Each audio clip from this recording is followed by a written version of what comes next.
لا الہ الا اللہ پڑھ لا الہ الا اللہ۔ رمضان میں صدقۃ الفطر ادا کرنا چاہیں تو کر سکتے ہیں۔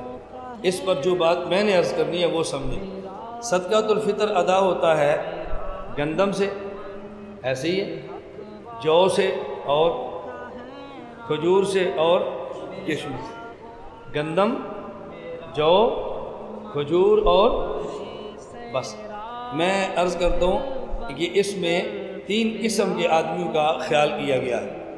ایک وہ آدمی جس کی مالی حالت صاحب نصاب ہے لیکن بہت کمزور ہے، وہ گندم کے پیسوں کا یا گندم کا وہ ادا کر دے، اور جو تھوڑا سا مالدار ہے وہ گندم کی بجائے کھجور کا صدقۃ الفطر ادا کرے، اور جس کو اللہ نے مزید دولت دی ہے وہ کھجور نہیں، وہ کشمش کا صدقۃ الفطر ادا کرے۔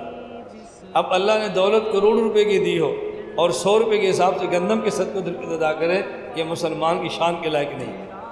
میری گزارش سمجھ آ رہی ہے؟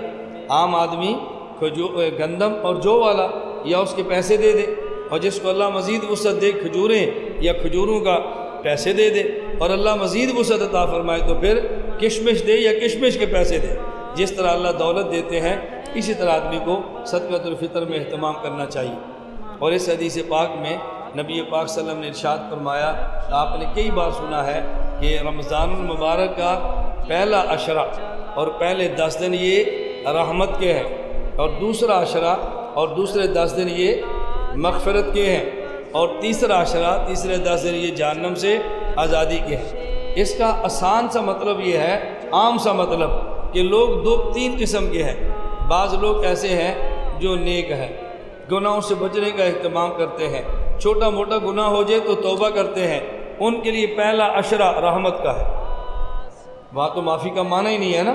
پہلا عشرہ شروع سے رحمت، شروع سے اکرام، شروع سے برکتیں، شروع سے نوازشات۔ اور وہ لوگ جو گناہ بھی کرتے ہیں نیکیاں بھی کرتے ہیں، گناہ بھی کرتے ہیں نیکیاں بھی کرتے ہیں، وہ پہلا عشرہ تو گڑ گڑانے میں لگا دیں گے تو دوسرے عشرے سے ان کی معافیوں کے دروازے کھل جائیں گے، مغفرتیں شروع ہوگی۔ اور بعض جو نیکی کے نام سے بدکتے ہیں اور ہمیشہ گناہ کے عادی ہیں، ان کے لیے پھر تیسرے عشرے میں اللہ جہنم سے آزادی کا اعلان فرما دیتے ہیں۔ 3 قسم کے آدمیوں کی مناسبت سے یہ 3 عشروں میں رمضان کو تقسیم کر دیا گیا۔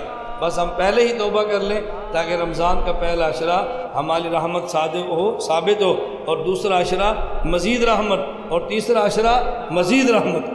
اللہ رحمتوں کی بارش برسائے، اللہ رحمتیں ہمیں خوب عطا فرمائے، اور اللہ اپنے کرم سے عبادات کی توفیق عطا فرمائے۔